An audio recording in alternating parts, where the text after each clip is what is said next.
Imagine waking up and discovering that every time it rains, a river of dirty stormwater flows straight into your yard, and your neighbor did it on purpose.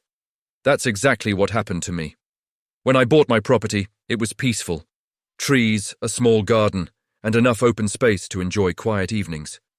Everything was perfect, until the new neighbors moved in.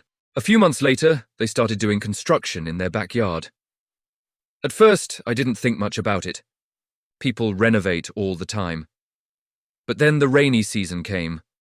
The first storm hit, and suddenly my yard turned into a swamp. Water rushed down from their property. My garden beds flooded and the soil washed away. I assumed it was just heavy rain, but after the next storm, the same thing happened. And this time, I noticed something strange. They had built a drainage trench, and it was pointed directly at my property. Instead of managing their stormwater properly, they had simply redirected the entire flow downhill straight onto my land. I walked over and tried to talk to them calmly. "Hey, I think the drainage from your yard is flooding my property." Their response? "Water flows downhill. Not our problem." That was the moment I realized they had no intention of fixing it.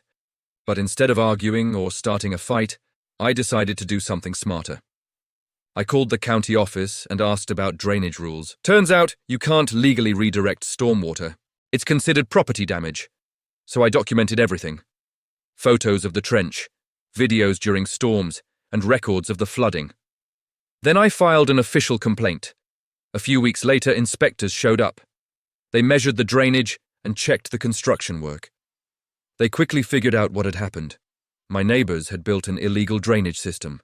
The county ordered them to remove it and redesign their entire stormwater setup, so the water stayed on their own property. And the best part?